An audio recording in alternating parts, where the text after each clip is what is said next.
Tech Meetup. We have some familiar faces and some new faces, which is great. We always switch up the topic every meetup that we have, and we've done more recently Hadoop, we've done some mobile stuff, we did some NoSQL databases, you name it. The things that are kind of hot and emerging in tech, we jump around. And it's always great to see the new faces, particularly when we're talking about consumer electronics and Todd shows up with his Google Glasses on. The crowd is starting to cater to the topic at hand. So Dan and I, for the first time, because a little background for us, we've been dabbling in mobile apps and made a pretty good go of it.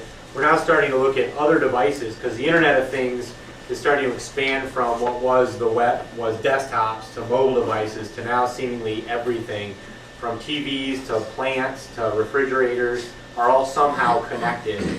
And so as software developers, we're always looking for other platforms that we'll be able to write software for.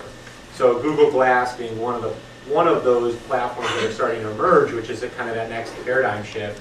We wanted to see what are the other platforms that are starting to emerge that we can really write software for. And so we were there to kind of do some R&D and some analysis to see what technologies we thought were going to be relevant for us. And we also looked at the other technologies that were kind of hot this year, independent of ones that we might be able to write software for. So we try to be inclusive too of everything. So what we're going to focus on is wearable technology, which is one of the primary things we're going for, which is smartwatches, Fitbits, etc. Heads-up display, Google Glass, and there's a variety of different heads-up display. The Internet of Things, which I alluded to. Automotive technology was really hot, and there's a few things there. And then finally, drones, Ultra HD televisions, and 3D printing were all also big showcase things at CES this year. And Dan and I'll try to jump in here too. So we just threw together a PowerPoint presentation quickly.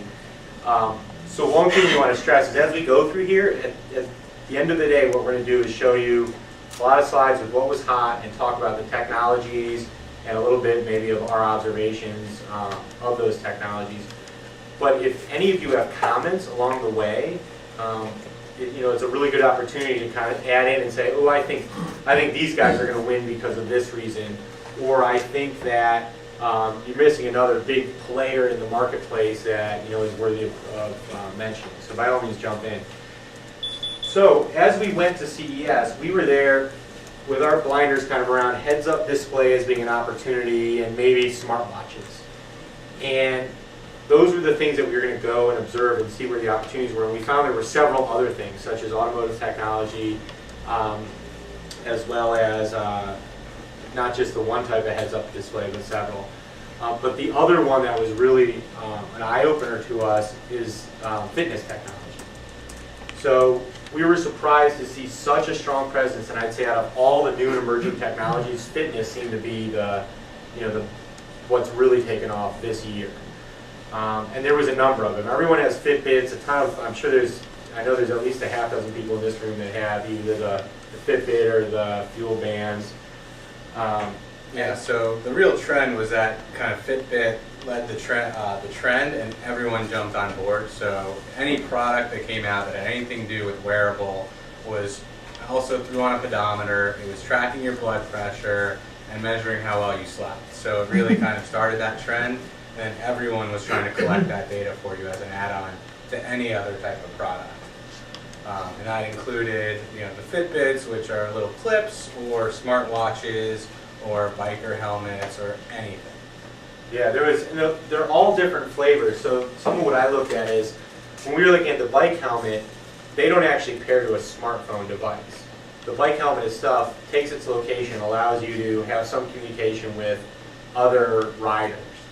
And some of the heads-up display and stuff, they all take a different take. If you were to look at, can they view video, can they stream video, can they connect to the internet, can they have voice commands, are they swipe controlled, all the different facets of emerging technologies, you'll notice that every technology is a certain gamut, and even within heads-up display or fitness, they were all different types of things. So under fitness, it was not just the Fitbits, it was exercise equipment. All was wired to connect to smartphone apps. It was biking helmets and several different flavors of helmets. It was bikes themselves were entirely wired.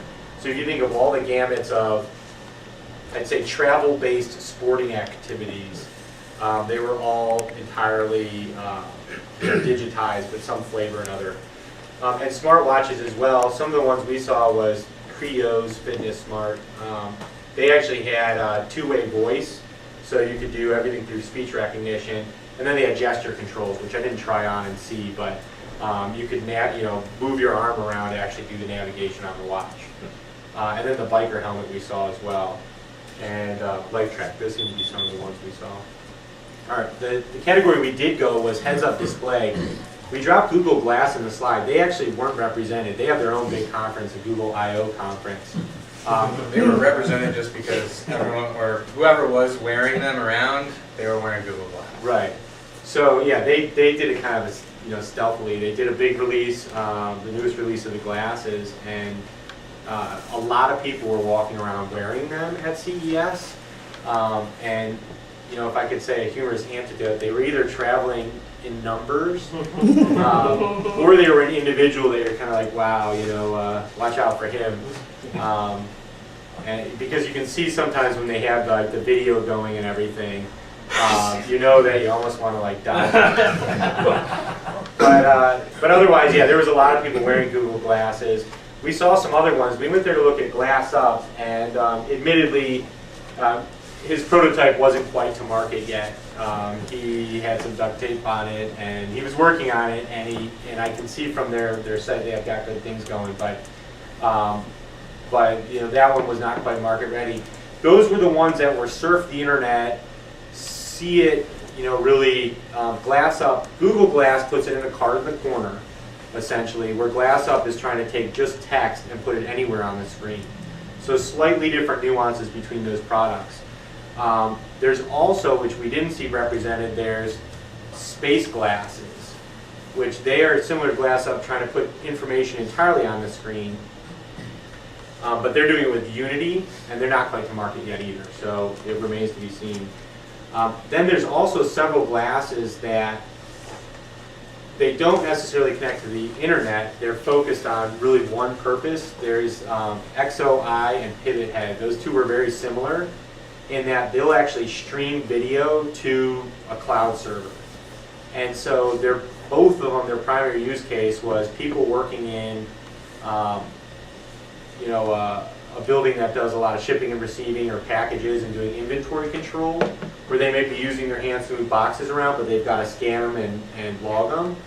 That use case of wearing the glasses, it tracks the video, they can use speech recognition and take pictures and stuff, but it's not for web browsing, such as like Google Glasses or looking at your email and stuff. So similar technology, very different use case. And then each set of glasses is slightly different depending on if it's more predominantly video or if it's got to have a screen to actually look at. So very interesting how these things are shaping up. Then there's another flavor of heads-up display which has actually been around a little bit longer, and these are the ones that you're not looking through and continuing to walk around. So these are ones where you're sitting down and you're actually entirely immersive in the experience. Most of them are for watching video. And a lot of them, they're cabled, and they're cabled down to another device to actually capture higher resolution video or watch higher resolution video. So if you're sitting on a plane, you can put on the goggles and watch a big screen. Right. You're moving on a big screen or play a video game on a big screen. But it's not layered over your actual vision. Yeah, and then the thing this year that did come out is they now are allowing you to actually surf the web, and it's cabled to a proprietary smart device that'll hook up through Wi-Fi, surf the web, and then you can see that on your glasses. So that seemed to be a new innovation, but again, you're not walking around with them, you're sitting with those. And then they are not going to a smartphone, they're really using cable and going a little bit different direction. But I think even from this picture, the one thing you really notice is the general trend is these aren't ready to be widely adopted and in the field. No one's going to be wearing these big, hunky devices, over their vision. It's just not practical, and their price points are still too high, really, to widespread adoption. Right. Yeah, and this was actually a historical display, so some of the older ones are here on the left, where it goes this way or some way. And they've all gotten progressively lighter and stuff, but totally Still different not, design. Yeah, how many were domestic versus international sources? Manufacturers? Yeah. These were predominantly overseas. The Google Glasses and some of the other ones that I saw on the last slide, these were predominantly U.S. based. Glass Up was Europe. Glass Up with is the one exception, yeah, that I know. Recon Jet was in Vancouver. Recon Jet, It was like down here. that was another one. You like look down instead of up. Oh, okay, I see that one, yeah. They were at the Venetian? So For the ones that are internet servable, the proprietary smart devices you're talking about, the user input for those, are they mainly like a nunchuck or a joystick kind of thing, or a touchpad? Did you notice that? No, I actually didn't see it. When we were looking at the history of them, there was an empty case, and I think it was Sony, maybe that had the device and had moved it back over to the convention center. But he described it as a proprietary device. I don't know the navigation of it. My guess was it'd be touchscreen now, Right. but you never know. But didn't we think that if you look from the continuum of the Google Glass down to the streaming video, down to the immersive, that despite the ugliness and bigness of the immersive and the streaming, that those were probably where in industrial environments ROIs were going to be realized first, and people were going to be willing to pay for application development and things before. It seemed to me that the Google Glass stuff is kind of hardware looking for an application still. Some of these are ugly, but have applications. They actually have a formal use. No, it's true. I mean, And the industry is willing to Right. pay the Yeah. $2,000, whatever it'll be per pair, if it'll It just actually might provide be a better thought quality. as you develop with some of this stuff, whereas it might be ugly, but, United Cannonball down the street might be willing to pay to have that in there. And that's how, these things get flushed out. Yeah. Yeah, consumers, I mean, there will be a market if Google Glass starts to take off the masses, there'll be a market, but otherwise consumers want stuff direct to consumers for free now. That's kind of the model we like. But B2B, yeah, obviously if you can, get them doing shipping and receiving with them, it makes a lot of sense. All right, so another category after heads-up display, which was one of the areas we were primarily looking, is the Internet of Things. And I'm sorry to say we missed the keynote with Sarah Silverman in it. We just did a project for a client called Catapult in conjunction with Bill and Melinda Gates Foundation, and she tweeted the link to the site to all her followers, and they brought down the server. So I had a bone to pick with her. But otherwise, we got it up, and then it worked fine for a Beyonce concert, so luckily. Better play the video. Yeah, actually, if we have videos, let's play them. So I'll just talk as it's booting up here. Cisco has this concept of the Internet things that they really pushed.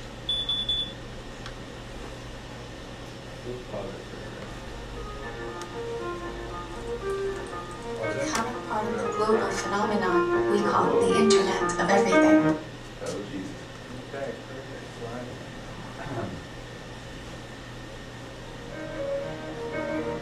Trees will talk to networks, will talk to scientists about climate change.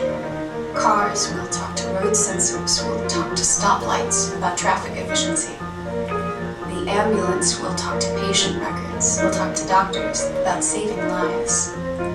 It's going to be amazing and exciting, and maybe, most remarkably, not that far away. The next big thing, we're going to wake the world up and watch with eyes wide as it gets to work. Cisco, tomorrow starts here. So Cisco had a funny display where they actually didn't have any product whatsoever available. They just had pictures of concepts of what you can do with the Internet of Things, and then they had a guy at a podium talking about the Internet of Things. And then their CEO did one of the keynotes with Sarah Silverman.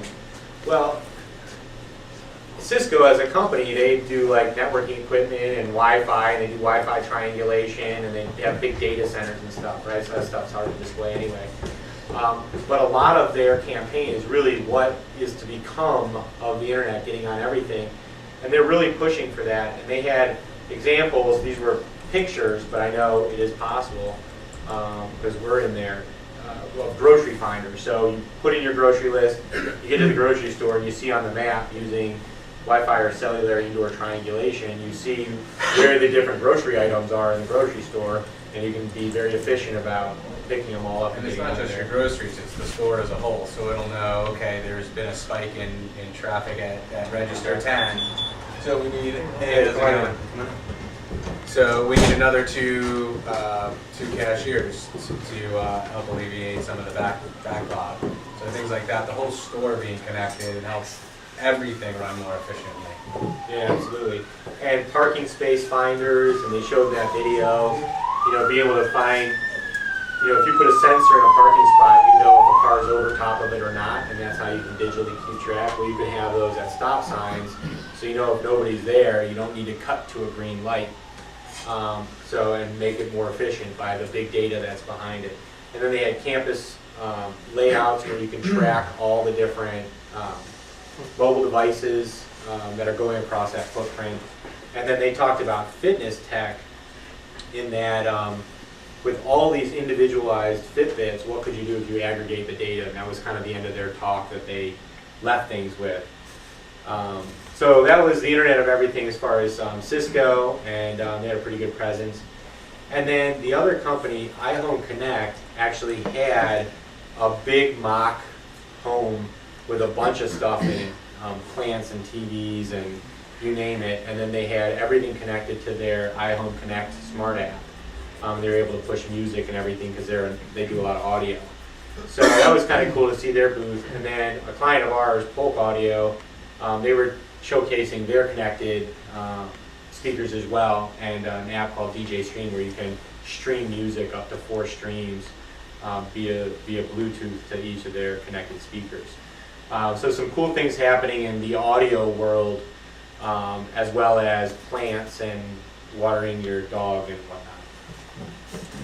whatnot. So the Internet of Things, there was also a lot of one-off pieces of equipment.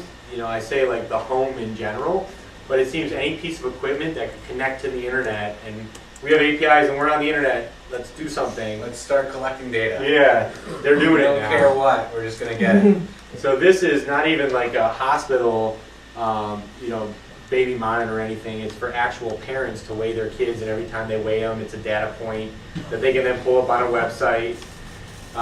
So everything now, your refrigerator, if you have a UPC code, you put it in, eventually they'll have to go to like NFC chips or something, but you put it in the fridge, it keeps track of the date you put it in there, and then when you go to your fridge, it's like, that chicken that you just left in the fridge for a week and a half, it's like blinking red at you, and, do not eat chicken. And if it's like late night after a couple of beers, it's just a siren goes off. So those sort of things are going to be connected now. And then Dan. Yeah, kind of just all this data that you're collecting is raising a lot of questions about what to do with it and how does it actually, make a difference in your life.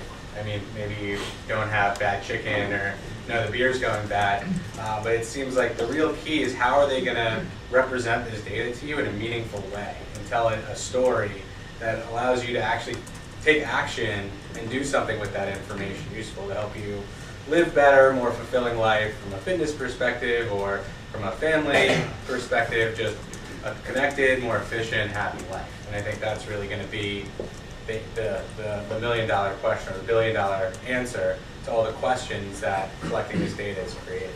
Or will it just drive you crazy? Or distract you. No, I mean, ideally it's seamless, right? Like in your calendar system, you have, connect to, iThermostat at home. And so it just knows when you're there, when your kid's there, when you're away. You don't have to worry about your thermostat. You put in your Google Calendar your ideal, min and max, and then it just schedules it for you.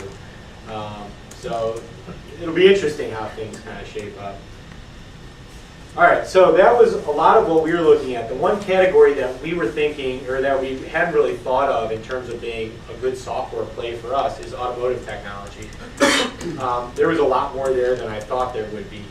And we've had a lot of people pushing on automotive technologies, but the manufacturers had not really adopted systems as a whole.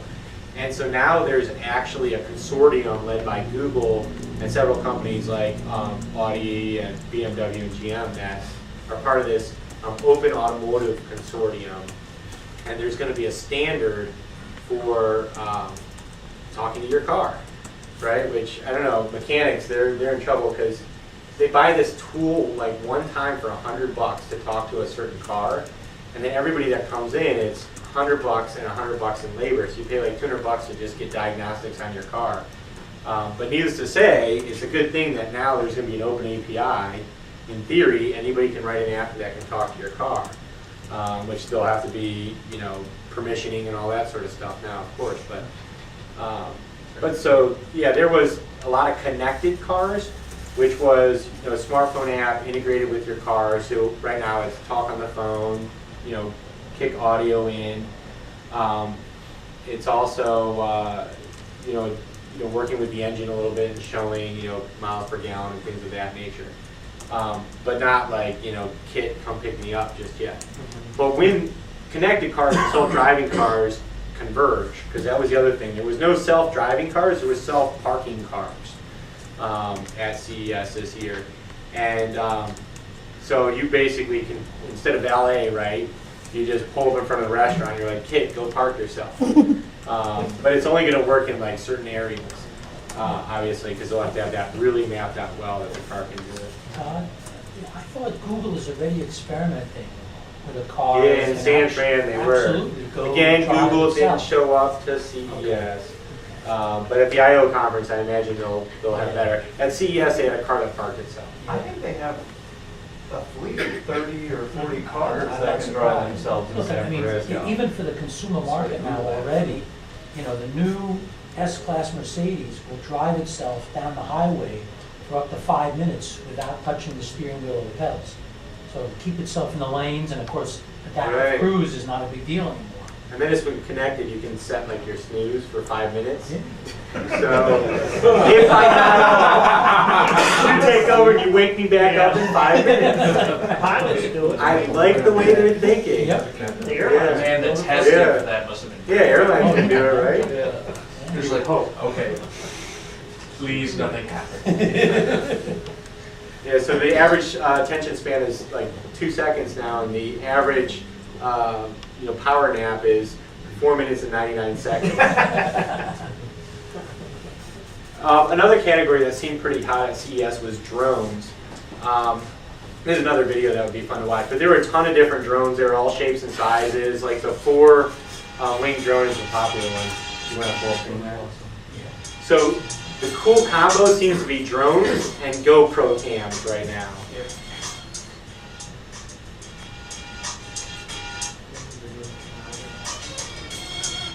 And this is one I picked. I saw a couple other videos that were just awesome on YouTube. But there's Now that they're getting relatively inexpensive, you can get them for a lightweight one for like $200-300. People are really now, jumping in, buying them, and experimenting on what they might find useful. Attaching a GoPro cam to it. Right. So there's content production. Farmers are, looking at their crops, things like that. And now that some people can, they can really play and try. They couldn't do that when they were, $5,000 a pop. Yeah, I saw at one point, I don't think it's this video, I just picked one quickly as we put the deck together, but the drone,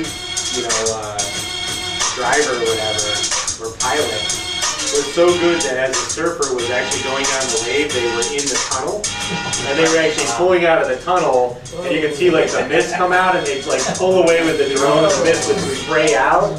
Phenomenal. So talk about a photographer, right? You're like, I'm a drone photographer. They're like pilot and artist together, right? That'll be like the new Wedding Crasher thing. I'm a drone pilot. All right, so drones were pretty big. There was a lot going on there. And then one other category, or I guess 2 other categories, sorry. It's always about the TVs every year at CES. We admittedly walked by them, but we didn't even look at them, and I heard people buzzing about them. They're curved now. And that was like the big buzz, is that Samsung and a few others put out curved TVs. So no matter what angle you are in the room, it still looks good to you. And it's Ultra HD, so Yeah, and that was the thing. super Retina ready. Yeah, last year Ultra HD was like rumored, and there was like video booths or like theaters where you could sit down and get a a preview on what it was supposedly going to be in IMAX format. But now they actually have, they call them 4K displays. I assume that means 4,000 dots per inch, although I didn't actually verify that. But it's 4,000 DPI would be my assumption display. So they're super high quality, high definition, and they're calling either Ultra HD or 4K displays. So that was, this year was definitive, it's not rumored, everybody had one, and they're really high definition. The trick though is if people are going to put content to it, because if you think of 3D TVs, they were kind of a fad. Like last year was all about the 3D TV. How many of you have a 3D TV in your house? Nobody wants to put glasses on to watch TV. Well, does it Yeah, make and the the cost, the experience price better? point, yeah. I mean, and they even, there were a couple of big content producers, like ESPNs of the world, that tried to have 3D stations, and people didn't even really want to consume it that way. So maybe this just becomes the next wave of HD, and price is going to come down, and people are going to start getting them instead of the last HD. But remember that HD itself wasn't successful until the FCC basically wrote a regulation that said we're changing tomorrow. Until that, no one would do it because of the chicken and egg thing. Right. I think there's a real question there. Yeah, and every broadcaster that's bought, all their cameras and everything else, HD, doesn't all of a sudden want to make a new investment in the ability to produce content. Well, actually, tons of people are already filming in 4K, like networks and Well, stuff. you know what's but they're- Not- interesting They're is the using it to zoom TV. in. So, Oh, like wow. for in football and stuff like that, in order to zoom in high quality and all that kind of stuff. Yeah, the interesting thing is it's not necessarily like the cable programs that are doing it, but all the streaming services, Amazon, Netflix, they're absolutely jumping on 4K right now. And they've got the pipes to do it. The advantage for them is they know a lot of their content's also viewed on computers, and the monitors are LED flagged for 4K. Yeah. And MGO, I read that, but I'm not as familiar. So question mark is what you're saying. Okay, we'll see where It remains to be seen, absolutely, absolutely. A year from now, is it going to go the way of 3D? But they seem slightly better poised as far as getting content, which the 3D TV, had some challenge getting 3D content. And there's no consumer behavior changing that needs to go on. Right, and that's the other element is, so they're a little bit of a leg up because they don't have to hand you a device with it too. And then the last category that seemed to really pop is 3D printing. They were out for a couple of years now, but now they're kind of out in force, and we've noticed that there's a big market for 3D printers right now. I think the MakerBot replicator is the really nice high end of the 3D printers, And it's marketed well. and it's marketed well. Well, just as marketed well. Oh, okay. All the way down to the other end of the spectrum is some kits, some actually home kits that you can put together yourself. It's more time than cost, which is on the lowest end, but you put the labor in to actually build them. And then you can actually have some of those kits, and then you actually have to make parts for them too, and that's how you can save some from other 3D printers. Yeah, I think MakerBot also makes a scanner, so you can put your hand in there, scan it, and then just print your hand. Remains to be seen if that would be useful. It's amazing what you can do now. So these were some of the ones that were represented at CES and the different price points. And so MakerBot has their really high-end model, and then they have a mini. Cube was also one with a higher-end model and a mini. And then the DaVinci 3D printer was, everybody kind of liked the price point of it. It was definitely less. And then the do-it-yourself is a little bit of a cost savings, but it's a lot of time to assemble Should we it. go to the video? Yeah. Oh, and then the one very interesting thing that people talked about is taking 3D printers, which are now at the small size, to scale. And people are really talking about doing revolutionary new house giant foundations, 3D et concrete cetera. printer that can build a 2,500 square foot house in just 24 hours. The 3D printer developed by Professor Baruch Koshnevis from the University of Southern California could be used to build a whole house, layer by layer, in a single day. The giant robot replaces construction workers with a nozzle on a gantry, which squirts out concrete and can quickly build a home based on a computer pattern, single quote MSN News reported. It is basically scaling up 3D printing to the scale of building, said Koshnevis. Contour crafting is a layered fabrication technology and has great potential for automating the construction of whole structures as well as...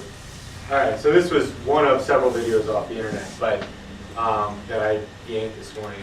But the concept is very interesting that you can actually print to scale now. So if you can design a house and it's really funky concrete pattern, I'm a firm believer of having something on the inside of concrete, but you can actually do some really interesting things with coating, etc. And it's actually a pretty good insulation for something. So the next form of houses, right? So we had eras, and I can't even rattle them off, but Victorian, colonial, what do we got after contemporary? Is that it? Yeah. Cape Cod. Okay, so there's Cape Cod, the rancher. Okay, so all different style houses. So now there's going to be and it's not really fabricated house because those are the houses that they build the walls and bring them in and put them together. That's fabricated. So, and it's not module. I mean, those are module / fabricated. So I guess 3D printed, will be. I've got a colonial. I've got a 3D printed. But that's kind of, that's very interesting to me. That's a combo modular 3D printed with this. It'd be much easier to make those models than assemble. Oh, to do it with a 3D printer. Like do a combo of making the models with the Oh, right. The foundation, instead of having sticks, you do concrete. But then the question is the inside walls concrete, or do people want to somehow? That's where the market is, making an interior service to a 3D printed concrete house, right? Applicable. It's not wallpaper, right? Because it's got to have a little bit of density to it, but it's like rubbery wallpaper. And you can just coat the inside of your 3D printed house. You could see it though, it'd be like a Lego style mix and match. You go online, you have a free tool to build. IKEA should figure yeah. it out. I've actually seen. IKEA should invest heavily in 3D printed housing technology. Yeah. Oh God, no one would be able to do it. It's the IKEA housing era. That's what it's going to be called. Oh no. All right. Well, so that was our highlights from CES. We had a lot of fun there. There was a lot of technology. Is there anybody? My parting words were, I'm glad I went. It was really reaffirming of the things that you read about elsewise, otherwise through the year. But it's kind of like sets a milestone of what is trending right now. And then, of course, not just that milestone, but the following year, you want to look at what made it, what morphed, what shifted again, and what's going to be a long-lasting technology. So, are there any other last comments or? I heard somewhere that people were actually fed. I don't know if this is true or not, but I heard somewhere that someone was actually printing. Like using protein chains and things like that to actually make a liver. Yeah, to actually make organs out of a 3D printer, and actually someone actually tried to make food out of it. Yeah, so I didn't quite grasp my head around it too until I asked Todd about it, but sure enough, they take cells out of a big syringe and they have a bit of a mold, and they basically can layer in a pattern and make an organic shape. And right now they can do a liver, right? So a liver. We're very far into the research. Yeah, right. It's not nearly where the media is saying. Right. So from a media perspective, they're really hyping this thing. The concept is that you can print a liver, and a liver basically filters your blood. So you make this organic filter, 3D printed, and you plug the arteries or veins in, and it processes your blood. So conceptually, they're starting to print organic parts. And food stuff, although that's kind of like a hot dog or Spam. Yeah, but it confused me for a moment, but I was like, what? The way I'm just gonna eat. Hang on, guys. I'm just gonna print this hot dog now. the food printer Food that lunch was on the there, go. there was a food printer there called the Chef Jet 1000. It's, Oh my god. it's from 3D Systems. It was at CES. Yeah. Oh, Was it sorry, actually that's called Chef Jet? It's called Chef Jet 1000. That's the best. They actually had printed candy at the Smithsonian event I went to recently. Wow. Oh, yeah, right. It's powdered sugar that they glue together with. So it's just organic- printed raw candy, basically. It's kind of like sweethearts, not sweethearts. The Valentine's Day heart. Smarties. Smarties. Conversation hearts, yeah. Smarties. Not the heart. Oh, conversation Yeah. hearts, yeah. Oh, So it tasted like Okay. that. It's like that. It's Text like- me. Yeah. It didn't taste that well, but at CES they